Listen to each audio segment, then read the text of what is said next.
If you think about how many cafes have you been to where you've had a coffee where you've been like, this is undrinkable.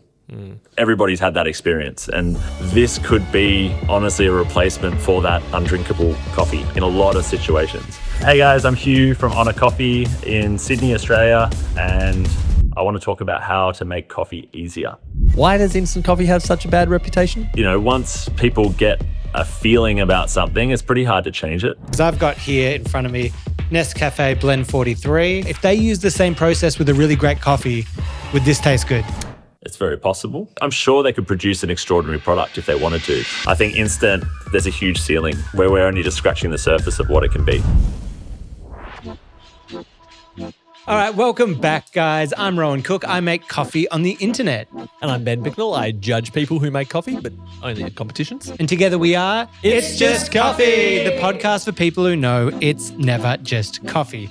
Now, in specialty coffee specifically, coffee keeps getting more and more complicated. We're buying $2,000 machines at home. We're getting distribution tools, flow profiling. And yet, the most consumed coffee on earth, instant coffee. Well, I think Grimacing. you've got some truth in it. And I think today we need to ask the dangerous question. What if coffee could actually be simpler? Should it be simpler? Well, to try and answer that and dig into this risky conversation, we're joined by three-time Australian Barista Champion and head of coffee for Honor Coffee is Hugh Kelly. Welcome to the show. Thanks for having me. What an introduction. Hope I don't say anything too controversial. Oh, I hope you do. He's just like chugging down a bucket, a Dunkin' Donuts bucket of mocha pan instant. I think Yeah, that's what's absolutely. happening right now. Now, we were kind of just briefly chatting about, we'll talk about simplifying coffee, we'll talk about instant coffee, but that begs a question, Hugh. What's your go-to coffee day in, day out? I usually go flat white because it's probably the most forgiving. It depends where I go. If I don't know if the quality is going to be there, then a flat white is probably going to be drinkable. Yep. And then probably after that, it's espresso if I know the quality is going to be there. Oh, an espresso drinker. That's I feel like we mainly I feel like it's big on the V60 or the pour over. The dying From a lot of our breed, guests. the espresso drinker. Yeah, I think it's always an argument I have with people at work. Most people are filter, but I think it's because of the background of the person. The people that have tasted a lot of great espresso, like I've been around barista comps for years. So those experiences for me, it's like the intensity. When you get that unicorn experience, I think it's hard to surpass just because of the intensity, the texture.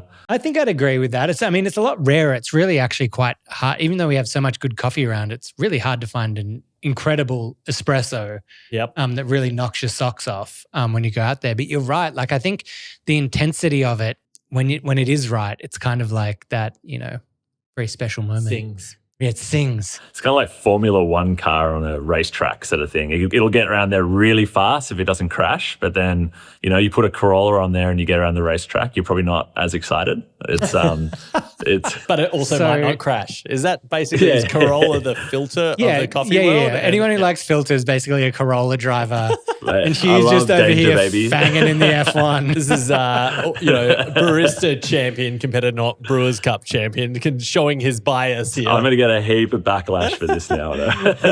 I guess to kick off the conversation, right now specialty coffee seems to kind of optimize for craft, consistency, quality. But consumers, outside of specialty coffee are maybe more optimizing for convenience and consistency in what they're after. And I will state that when I talk about this is kind of the general consumer. If you look at the wine industry, there are people who buy high-end wines who maybe are not like a wine aficionado. They're just a consumer that wants a really great product. The question, Hugh, is, has specialty coffee become too complicated for normal people? Short answer, yes. I think it's become pretty clear to me since, I was spending a lot of time in the roastery, quality control competitions. So I was in that niche area for a long time. And it's pretty easy to get kind of stuck in that bubble when you're not out speaking to a lot of people, or like regular people. And I moved to Sydney. I'm out talking to people more. I'm definitely mixing with not just coffee people. And it's been pretty abundantly clear that my approach to coffee, or what it was for years, and what most people's approach is completely different. The levels of thinking, the standard of the average person with coffee is like a set of scales are starting to get complicated. Yeah. And for a lot of us, that's like, we don't have scales, we're not making coffee sort of thing. So it kind of shows that gap. And yeah, you kind of need to speak on the same level to make a connection, right? Yeah, does it kind of feel like sometimes as a specialty coffee industry, we're maybe selling to ourselves rather than the actual consumer? Yeah, I think so. Yeah, I mean, you see some cafes, they've got, really crazy reserve menus with, $30, $40 filters. And there are some of these niche shops, but then you go in and there are like every single person there you might know from the industry. And they're all drinking that sort of fancy stuff. And if the people from the industry didn't go there, would their business still be afloat? I don't know. So yeah, sometimes yes, but then again, there's a growing number of almost anti-specialty establishments sort of growing now as well. So leaning into, signature drinks with foams, and there's kind of like a divergence going on, I see. Yeah. And I mean, I think in the interest of trying to grow the industry and trying to bring more people into a space that will like support our businesses, support kind of the supply chain. I mean, we've got to be thinking about like, how do we meet people where they're at and offer them that, good hospitality as well, of like saying, oh, well, here's the stepping stone that isn't 17 tools and 25 steps away. Well, I think the answer is like, instant coffee is the most drunk coffee in the world. I think 75% of coffee consumed in Australia, I'm not sure globally, is instant coffee. Yep. Then you've got pod coffee, which is, all of these things are based around convenience and pressing a button. But I would go as far to say that I don't think those people necessarily searching for that convenience of instant and pod necessarily want bad coffee, which I think a lot of the time they're getting. Yeah. So I think there is a lot of room to kind of find that middle ground. I think, you've got to try and kind of figure out where like you can showcase the best of it without thinking that that's the only part of the market that's worth actually talking to. Absolutely. I think definitely it's like home cooks, right? Like home cooks have developed a lot, and people they're getting into it more, but then there's also much more available in terms of like something that is expertly prepared that you finish at home. And people are wanting that almost restaurant-like experience. I mean, one of the things that pops to mind is like fish butchery as an example. And they'd be doing, those like salmon Wellingtons, and they're expertly prepared and finished at home. And that makes a lot of sense because people want restaurant quality food at home ideally. Yeah. Same for coffee. If we were going to tackle let's say, I don't know, we zeroed back out the specialty industry and we said, we're going to start this whole movement again. Don't know how this would ever happen, but we're going to start specialty coffee again. Are there any particular building blocks there that you think could kind of lay a healthier foundation for that? Yeah, I think we got really excited about coffee progressing for the last sort of 10 years or 10, 15 years. A lot of development in processing and like different varieties and preparation methods and everything. And we all got really excited, and we got more and more complex, and we added grinders and everything. And I think that can be pretty confronting. And that's what I'm saying. You got that divergence. You have the ultra specialty, and you're almost seeing that getting more intense with like omakase style service and things like that, which can be good if you have that over-the-counter interaction and the emotional IQ to be able to see where the person's at. But I think for the broader market, it's kind of optimizing and simplifying and like focusing on execution. It's just not about telling how much you know about something. And it's definitely a thing that, especially baristas when they're starting to learn, they want to show how much they know about a product. But now, like the amount of information out there, it's so abundant, it's so diverse. So if I told you everything I know, I'm going to have you sitting there going to sleep in a few hours. Like it's not helpful. So I think it's stripping things back to what is relevant and what is going to have the biggest impact on the experience. And I think that's something probably, Ben, you've has hammered me in competition before about He was on a competition stage at that point. telling you too many things. But like it even works in that sense, in the high end level. Like I used to go too technical with competitions. Yeah.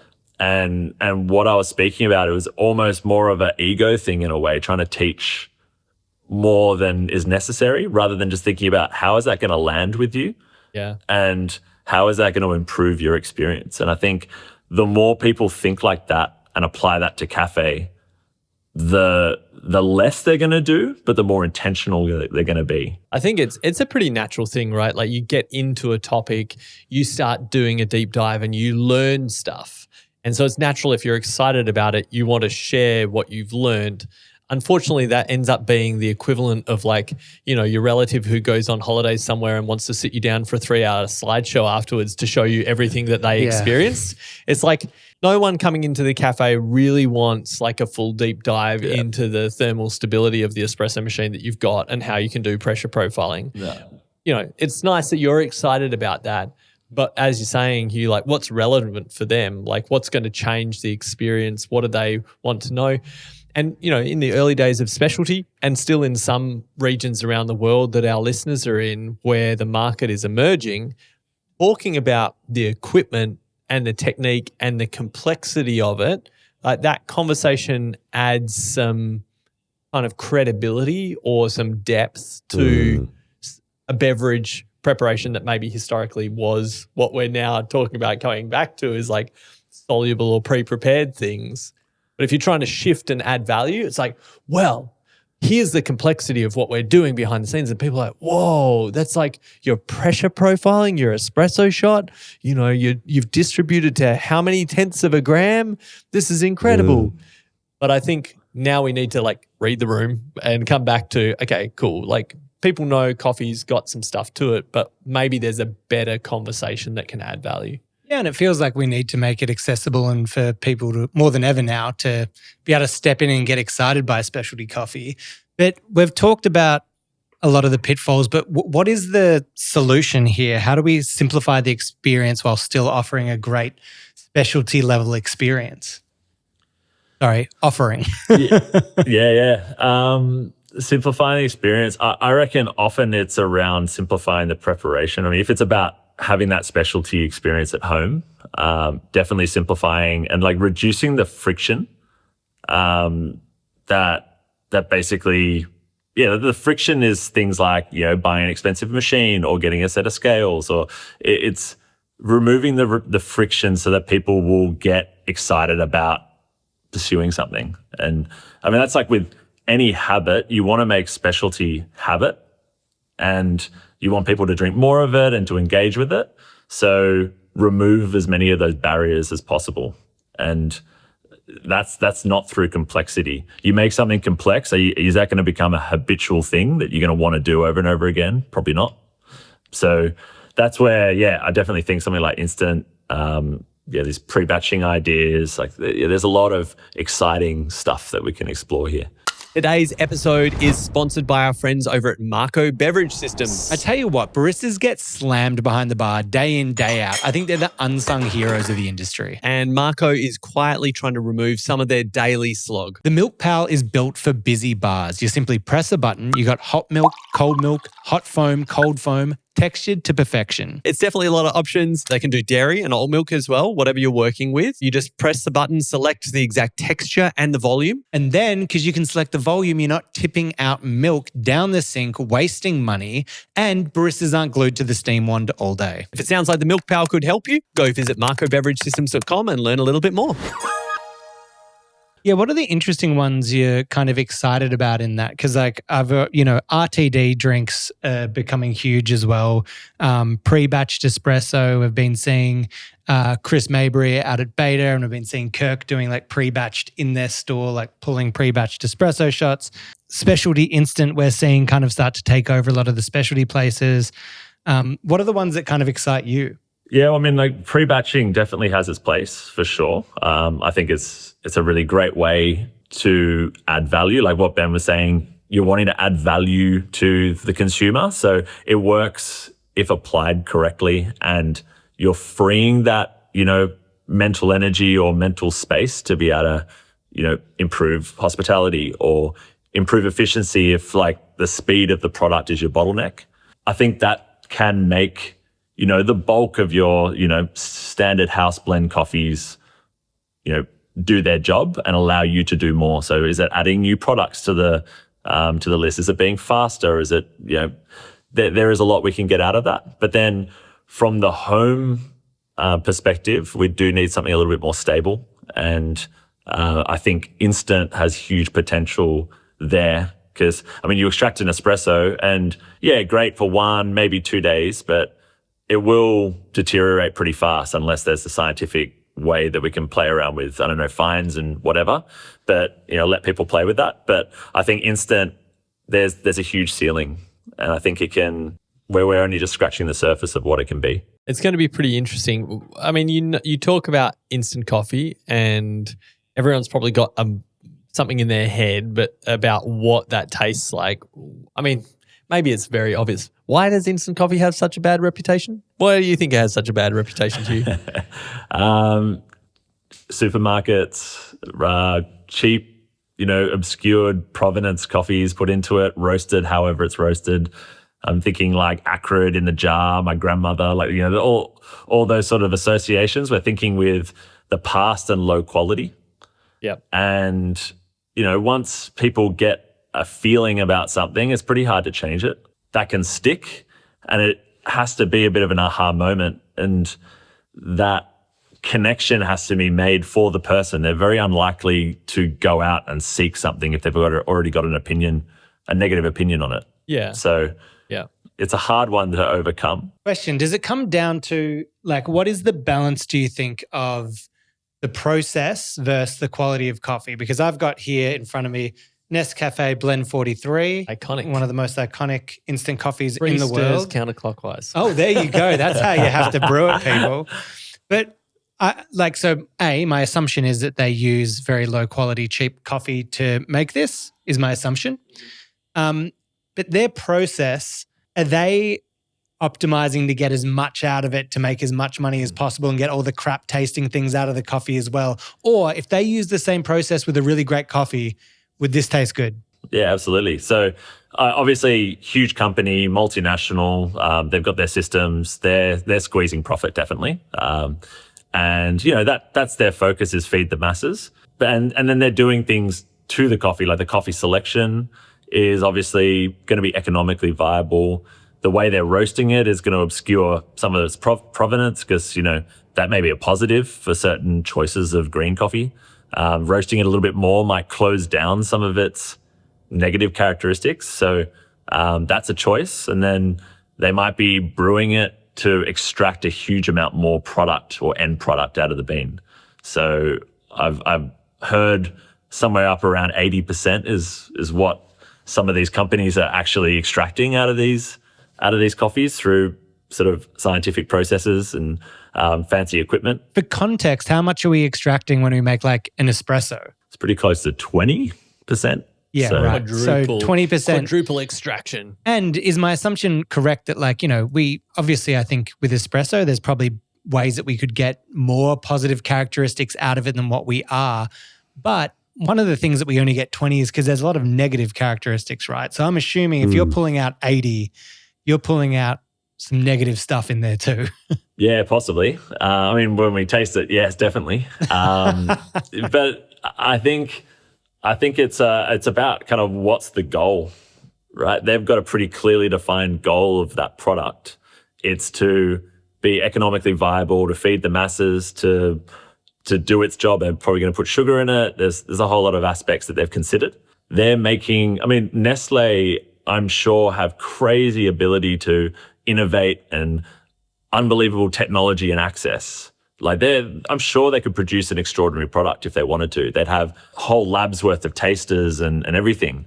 But they've got their market and they've got their outcome focus and that's what they optimize for. So it's like you put the specialty hat on and the kind of coffee geek hat on and you can start to go, you know what, maybe not 80%, let's look at 40%. Maybe, that coffee can be roasted a slightly different way in response to how it's going to work. You've got a lot of opportunities there. Now, I was looking at before we had this podcast, I was like, I've got a dehydrator. I just got a new dehydrator. I was like, oh, maybe I can try to make instant coffee with some like concentrated espresso.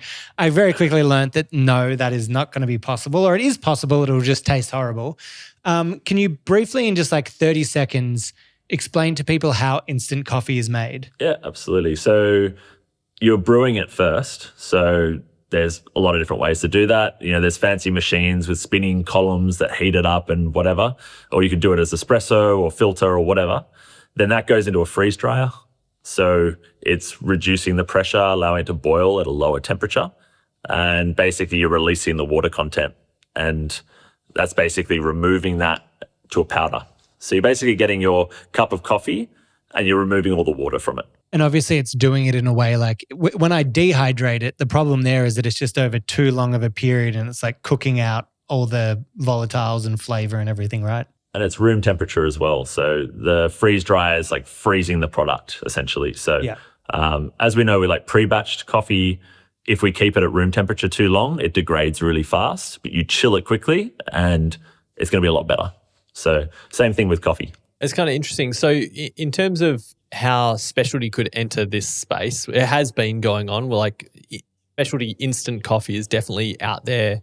It might have been 10 years plus that people have been dabbling with it. There's a whole bunch of really interesting brands in the US that Voila, I think, were one of the ones who were doing it for quite a while. They were doing like all these different specialty roasters, little sachets of instant. But what do you see, Hugh, are the key benefits that instant coffee might have for the specialty market? And what are some of the disadvantages that they need to be aware of? Yeah, so instant, with simple processes and simple equipment, you will lose some of those top notes, some of the delicate volatiles. And for something like filter coffee, for example, with a lower concentration or strength, it may not be quite as vibrant as a freshly brewed cup, brewed well, of course, but you're going to get a pretty good result if the variables are managed. But with milk-based coffee, as an example, often we're not relying on those super delicate top notes to give us, the length and the intensity and everything through milk. So I often find as a milk coffee, it can be a really, really like-for-like comparison if the instant is good, than, say, a flat white in a cafe. So if you've got the most delicate, fine, delicate, Panama geisha roasted for filter, and you put that into milk with a conventional espresso sort of machine, and you don't have enough of that sort of heaviness and weight in the profile, and there's too much of these delicate top notes, you kind of don't get length, and you often will get that milky aftertaste. So sometimes the instant process can make things a little heavier, and that can actually be a benefit in some beverage formats. It's not like you're losing everything. You're kind of just gearing the balance of that towards a specific beverage type. I think it can be quite easy for someone at home with a sachet to just dilute it a little bit, pour some steamed milk in, and it can be a really great experience. Right. So you're that's interesting because, the idea of instant coffee before is probably people doing like a big mug of just, a couple teaspoons, fill it up to the top with hot water and away you go. But you're kind of saying that maybe the world where instant coffee works is more of like an espresso replacement for milk-based drinks. So you could make like flat whites or lattes at home because instant coffee carries a bit more body, and maybe it works better than a filter style. Right. And iced lattes and, coffee cocktails, and there's so many applications. Yeah, that's so interesting because, that's more where the world seems to be going, especially with iced coffees. That's a great way to look at it too. But if that is the case, there's also another re-education process as well as not only are we trying to say specialty instant, but if you want to then pitch it that it's great as a espresso replacement for milk-based drinks, that's another education thing that needs to happen to switch people away from their big mugs. Not that it wouldn't work well as a big mug, but I just mean if it's better as espresso, that's kind of cool. There's a lot of devices like the NanoFoamer or NanoFoamer Pro or the Dreo that make really great quality silky milk that if you could make like a banging flat white at home with just some instant coffee and that's Great. And it's sort of once you remove the making from it, when people aren't aware of how it's made, and I did a little test with just some friends down the coast. I was like, I'll bring coffee. And they thought, I'm going to bring pour-overs or machines or whatever. And I haven't shown them what I've done. And I've just made a bunch of flat whites with milk chucked in the microwave, nanofoamer stick, like steam the instant into it. And I'm like, flat whites, and just sort of handed them out. And they were like, what?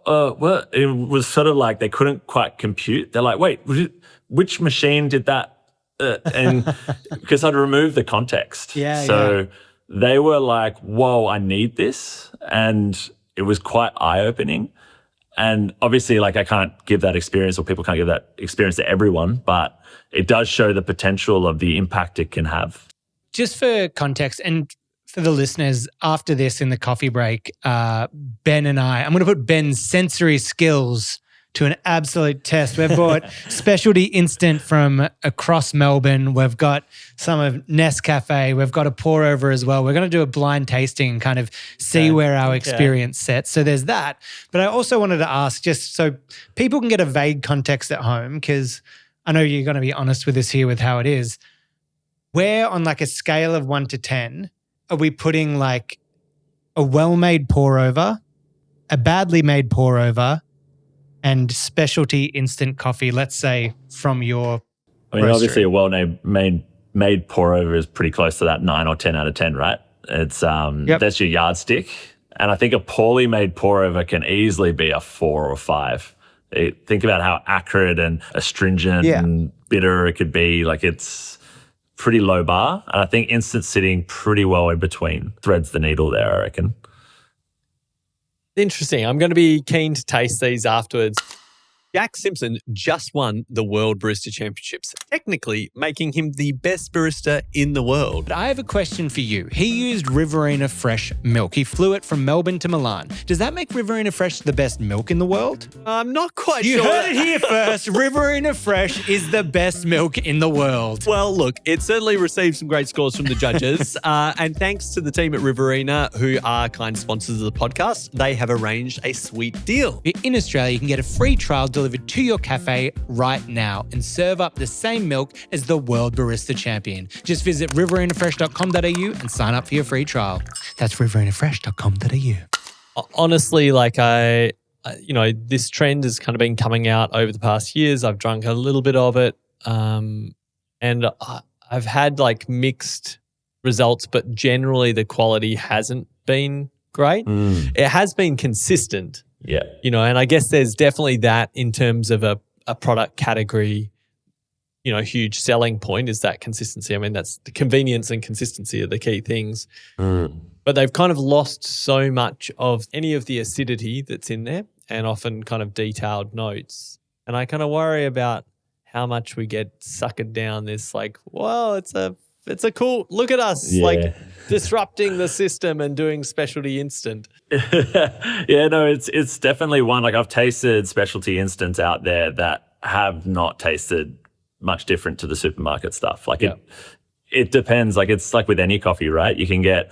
a specialty brand that puts commercial quality in the bag and markets it really well. And that's a reality of the industry as well. But I guess why I'm excited is because seeing where the product has been and the few simple variables that we've changed so far, how much it's progressed, and then also knowing where the equipment can take that as well and going deeper into those variables.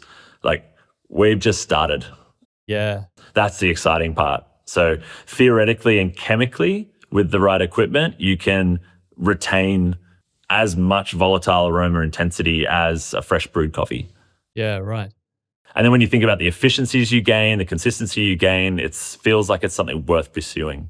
I feel like you just need to get bloody Nestle on the phone and be like, give me access to this underground lab of coffee people and machines that you have that you're hiding, and let's just figure this out once and for all. Now, so an interesting point, you guys obviously, Honor have got it. There's a few of these specialty roasters that are doing it. These all seem like, fairly large specialty roasters. What's the feasibility of like another cafe or roastery wanting to do this themselves? Like, if Joe Blow down the road with his little roastery is like, I'd love to offer instant, is it easy enough to do? How feasible is it? It's feasible, definitely. It's, I mean, you would need a freeze dryer or access to one. And also a big part is, you're not letting the product sit for ages before you freeze dry it. Like that's a pretty important one as well. So if you're having that on site, you can get freeze dryers for $10,000, $15,000 that are going to do a pretty good job. And that's, it depends how much you want to lean into it, right? And there's obviously better ones and worse ones. Like one's going to do the job and get it dry. And then there are ones that might do it faster or with more efficiency that might improve the result. Yeah, it is feasible. But it's just about whether people think they're going to get a return on investment. So that's something that is a lot easier for a bigger company, right? And I mean, the shelf life on these things is pretty long, right? Like how long would it kind of keep for? It depends. Like we've tested 6 months and had really tasty coffees out of it. But I mean, we haven't had the product out long enough to be able to go, this is 1 year, 2 years sort of thing. If you're a roastery and you can go, hey, I can make this product and it can sit there on my shelves for 3 months without going bad, it's kind of like a nice little selling point. Yeah. So we're kind of talking a lot about how the coffee tastes, which is obviously pretty important. But as a kind of a category, what do you see the value of instant specialty coffee for us as an industry? Like why are you excited about this kind of category of product coming out? Well, for me, the impetus was I don't know, my parents, for example, they don't like filter coffee. They don't have a machine. They're never going to get as involved as they need to be to get the result that they want or are used to. But they want something nice. And that need wasn't being met. And, it's easier way to do filter coffees at home. Like there even, the drip bags and things like that. They can do a really good result. Like they can be very much good enough for most people and get the specialty sort of character out. But for that espresso-based experience, they're always asking me, "Oh, can you bring an espresso machine to Christmas?" Absolutely not. Like it's you there's don't so much. do that. No, I don't do that. Oh, I literally have to do that everywhere I go. It's like I'm lugging machines around in my car. Pretty sure everyone listening to this podcast who is in the industry knows that request. Yeah. I'm selfish and lazy. He invented instant specialty. This is why you're excited about instant, because you don't want to bring a machine up to Christmas. Yeah, that's the only reason. No, I think, but it's also, traveling, how much access is there to that experience. I mean, I love a flat white. I'm a milky drinker at times as well, and a lot of friends are as well. And knowing the number of people that could make happy, I think it's worth shooting for, because once you get that quality there and you get the commercial viability with a bit of scale or equipment and those sorts of things, I see possibly a more efficient way to get a good cup. So if you think about how many cafes have you been to where you've had a coffee where you've been like, this is undrinkable. Everybody's had that experience, and it happens more often than you think. And this could be honestly a replacement for that undrinkable coffee in a lot of situations.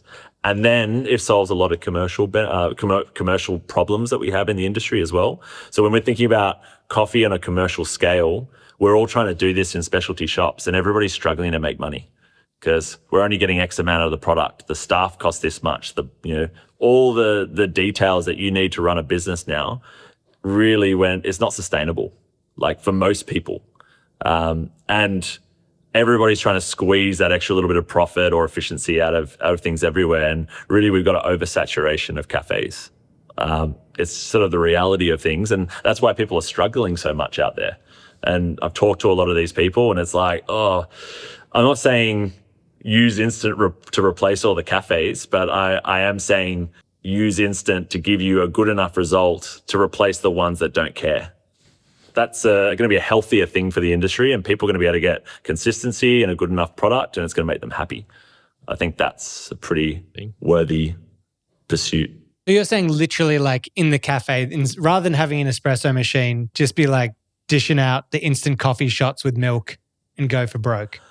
I think absolutely a possibility. If you're doing a lower volume and you're not putting $25,000 into a machine, because that's not viable for how many people now. If they're doing 5 or 10 kilos of coffee a week and they don't have the staff that care, well, possibly there's a solution there for at least the milk drinkers. Well, I keep on saying, I'm like, look at the setup costs if you're just going to go and do like a matcha or like tea cafe kind of thing. It's like you just need a bench and some power, power sockets. A couple of whisks. And a couple of whisks. Yeah. A couple of bowls, a couple of whisks, sieves, and away you go.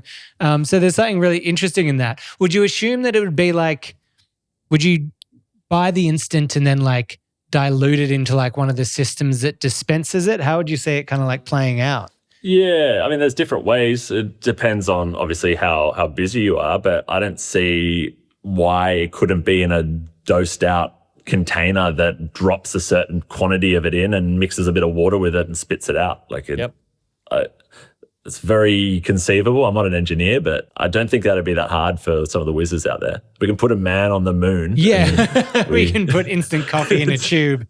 Yeah. And I know you're just speaking theoretically here, so maybe you don't kind of like have the idea, but I know when we were over in Dubai, what you're talking about seems to be a problem that a lot of people are trying to solve.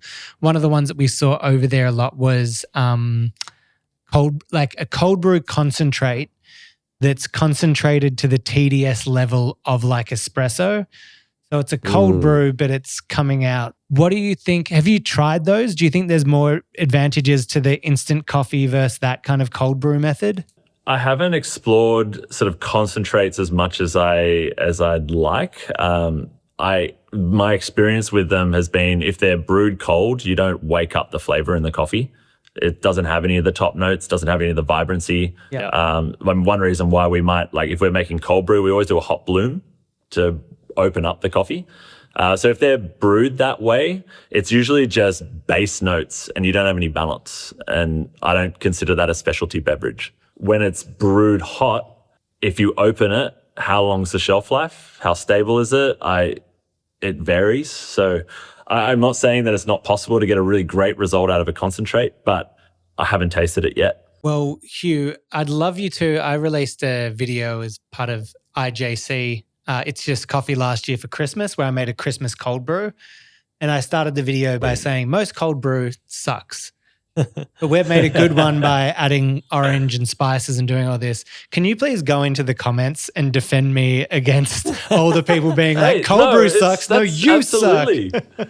It makes sense because you do cold brew and all you're getting is the bottom notes and you miss out on all the top. Thank you. That's what I was saying. And everyone's just. So you're just adding them in. And that's fine. That's why like signature drinks can be delicious. Yeah, exactly. Well, I think I can see how instant could kind of come into the mix for particular cafe experiences and travel experiences to like lift the baseline, still provide something that's tasty in especially as you point out the espresso format, which is kind of an interesting note. If we kind of redirect our focus to that cafe landscape, aside from kind of espresso coffees, are there any particular advice or ways that you think cafes could simplify coffee for customers, make it more accessible? Yeah, definitely. Less tasting notes. I think when you throw a million tasting notes or drinking instructions at someone, that's alienating for me. Yep. And it's knowing your product. So you don't have to have 50 things on. You could have 3 or 4 things on, but know that they're executed and have a purpose. And they will fill gaps in your menu. And then you can just rotate things more often. It's like going to a Chinese restaurant with 400 dishes on the menu. And then you go to like new specialty place that nails crumpets. I don't know, I'm picking a random thing out of the air, but they nail that one thing and everybody wants to go for that one thing. Yeah. I think that's a really great way to think about coffee. Not always more is better, I think. And have it intentional. So I'm not going to tell you to drink out of this side of the cup and then stir it 3 times and then like that doesn't make What? You any don't sense do that to anyone else? I feel like that's the only way you've made me coffee. I made it really complicated for you before and I've learnt. But it may be as simple as, hey, if you stir this flat white in, it'll taste really, really creamy. And that's something super simple, but it's also pretty approachable. And people go, oh, okay, well, they know their shit. I don't need to know what temperatures, what things are going to taste like unless that's a huge illuminating experience for that particular beverage. That's great advice. Today's episode is sponsored by our friends at Apex Lab. If you listen to this podcast, you know Apex Lab mineral concentrates. Yeah, these are the products that are used by world champions to unlock the full potential of their coffees. But they've actually just released a new crazy product called Conflux. This is water that's been hit with ultra-low frequency electromagnetic waves. It does sound crazy, but I actually saw some competitors use this technology at the World Barista Championships. Look, I thought it sounded ridiculous, but till we did some tests here in the office, I could actually taste the difference. There was more body, there was more sweetness. And hey, if you're a critic or you're skeptical, I dare you to try it. See if there's a difference or not. Yep. Visit apexlab.com and you be the judge. I'd kind of add to that the other thing is like simplify your language. So kind of like you're saying, you don't need to be talking about like volatile aromatics or kind of TDS or altitude. Simplify the language. Extraction quotient. Extraction quotient. You're doing that, stop it. But then also like center the communication around the experience they have, like a customer has with the beverage. Stop talking about like, you know, all of this background. Like it's nice to get into sometimes, certainly from talking about where the coffee came from, but always just like link it back to what they're about to experience in the cup because it's something they can actually relate to. It's tangible, right? It's like, oh, this has heaps of fruit notes. It's kind of a surprising experience of fruit in coffee if you're not used to that. Why? Oh, because they did an interesting different fermentation. But like check out those fruit notes. And I think if you just bring it back to that of like richness or luxurious characteristics, like the sensory things that people can tap into from an everyday, I think that's going to just make it easier for them to want to enjoy it. Not go like, oh my God, I need the glossary. Yeah. Oh, dude, as I've said, it annoys me as well when you get it and none of the things that you're reading are there. If there's just like two things and they're there, you get excited. You're like, oh, maybe I am good at this. Yeah. you know? And I've had too many experiences where I've tasted something and it's not there. Yeah. And it's like, oh, this tastes like opposite. Like they're saying pineapples and I'm tasting dark chocolate. And it's like, yeah. But I think this kind of comes back to like, again, read the room. You mentioned emotional IQ and kind of like understanding your customer, kind of figure out where you can take them, where you need to meet them, where you can kind of stretch, because we do want to encourage people to explore the depth of specialty coffee. And that means more information, but just kind of keeping on thinking about how do you make that approachable? Because we don't want to just like dumb it down and, you know, you mentioned like anti-specialty cafes where, and there's the problem on the flip side where you go into a cafe and you're like, oh, what have you got on for filter? They're like, oh, Colombia, maybe Kenya. I don't know what it tastes like. Yeah. And you're just like, okay, that's wrong too. So don't take your foot off the pedal, but also just focus your direction. I think it's also definitely down to like environment as well. Like we talked about Nestle, what is the goal of your business? What are you trying to convey as a business? And if you're going, I'm a specialty shop, then gear your service and your product offering to being a specialty shop. It's gear your business to the style of service, to the offer, and then bring in that emotional IQ to make it land, I think. Yep. And kind of rounding it out on talking about specialty instant, because it is cool hearing your excitement and that you think we're just scratching the surface. Jump forward 10 years, where is specialty instant sitting? If everything goes well, I'd love to see it as an everyday product, like that is rivaling a lot of good cafes, and that people are, making this at home a lot, and it's in everyone's kitchen. I'd love to see that. I think it's a great thing if you can go, I can get a really, really delicious coffee at anybody's house, whether they know anything about coffee or not. I mean, that's a better world, right? Yeah, for sure. And you were saying you think it's feasible that in the future we'll be able to get a lot more of those top notes and a lot of those kind of more delicate things into the instant coffee?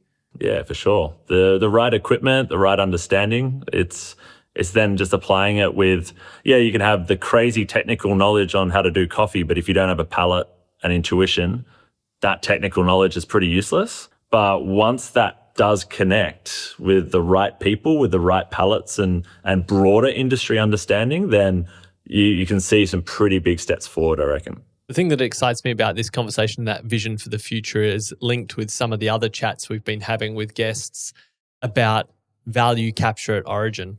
You imagine it's like, okay, just like the wine industry, you've got beautifully grown and produced and processed and then finished beverages from France, from Spain, from Australia, from all around the world that then go out, and all the value is being captured in those places.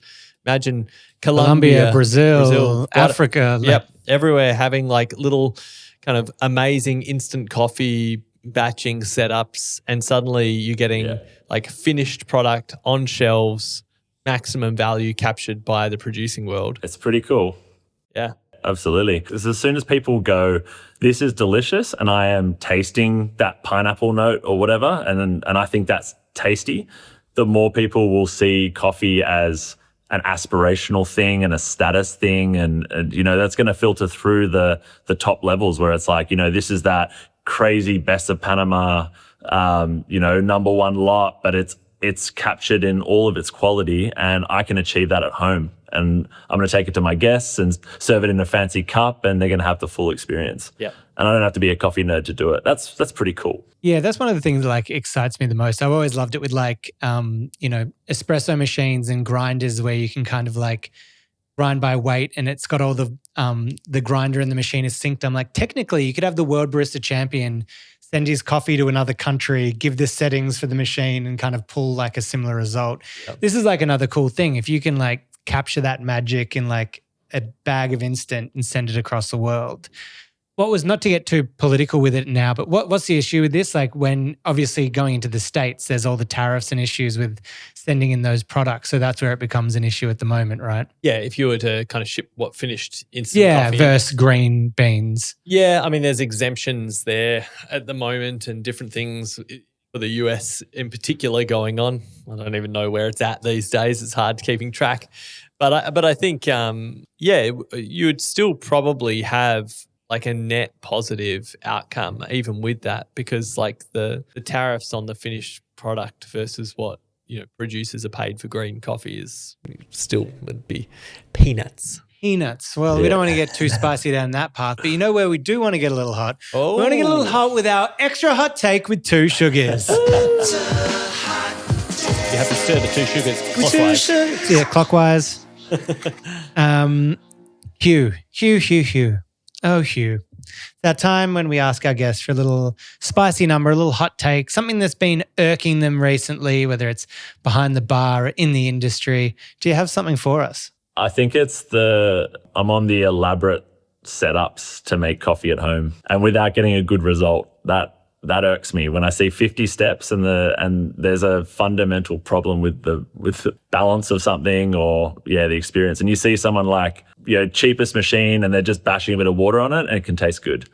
I see both and it's like it irks me. Yeah, the one that irks me in a similar kind of vein as what you were saying before with like, hey, instant coffee, throw it in your iced coffee, is the people doing the 50-step distribution, RDT, single dosing, pressure profile, whatever they're doing, naked portafilter to then dump it in a giant vanilla iced latte. I'm like, come on, guys. Come on, take a chill pill. Yeah. Just relax. I mean, as long as they're happy, but... No, exactly. Do what you want, but it's... you just want them to know it's like, it's not adding to your experience. Look at the basics first. I mean, the more I make coffee, the more I don't care about those details. I think the longer you're in the coffee industry, as most people, they've been doing it for 20 years and they started with a WDT, and then 20 years later, they're just like, bash it in, yeah, good enough sort of thing. And they'll get a pretty good result because they've made a few intentional decisions to go, this is roasted this way, so I'm not going to put hot water on it. Like I'm going to go a little bit cooler. And that makes the difference. I mean, my hot take would be that I think there are too many coffee companies coasting on this halo of specialty coffee coolness and craft image and just not tasting the coffees they're serving that are subpar and below instant, not specialty coffee. Yeah. Yes. taking the words out of my mouth. You're very eloquent. When I get irked, I get eloquent. Should do a podcast. Hey, that's a good idea. But I mean, it's true. Like I was, what are the systems that kind of log how shots are pulling on an espresso machine and doing that? I've been speaking to someone like the makers of those, and they're like, dude, we've got these installed at, and not to name names, like the best cafes in Australia, in Victoria, in the world. And they're pulling at like a 60% efficiency. The average quality of the coffees coming out of this place is you're not getting 9 out of 10 every time. Like the average is like 67%, efficiency rate of pulling these coffees. So not that far-fetched to think that if you can whack a bit of decent coffee, instant coffee in, and we're about to see in the next episode whether we agree with this. So it'll be the double down listen for this episode. But yeah, it makes sense that if you can get like a 7 out of 10 with instant coffee, it's not bad. Yeah, and just taste your coffee that you're Taste brewing. your coffee. Hugh, one last little thing. Is there anyone out there in the industry or associated with it that you would like to do a little shout out and share some love with? Angus Mackey. I think that guy is, I've known him for a really long time. He taught me how to make coffee, and he's always doing something innovative and cool, and he's always sharing what he knows with absolutely no ego, and he's highly skilled, and he's just an industry man. I think that's a really cool thing to aspire to. It's not ego driven. It's not look at me. He's always open to learn, and he's always open to share. And he's come up with some pretty cool stuff. Cool products. If you've looked at his competitions, there's crazy ideas in there. If there were more Angus Mackeys, I reckon we'd have more flavor going around.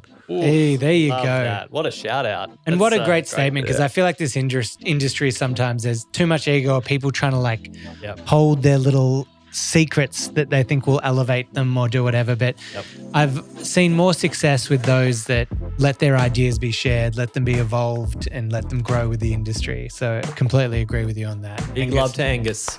Nice. Well, thanks so much for your time, Hugh. It's been great to dive deep into the world of instant specialty and try and wrap our heads around where that could be taking us. Hopefully good places. Thanks for having me. That was awesome. Yeah, thank you so much. And if you enjoyed this episode, make sure to share it with a friend. Let them know. If you have any questions for us, any guest recommendations, you can hit us at hello@itsjustcoffeepod.com or on the socials, It's Just Coffee Podcast. Ben, you didn't want to say this. You were saying that you made an instant coffee that you called the Hugh Smelly. And what did you say it tasted like? You were saying before the show, what were the tasting notes? Like all sixes, just champion through and through. The Carter boxes I was checking. Yes, number one. All right, we'll see you next week, guys. Thank you. See ya. See ya.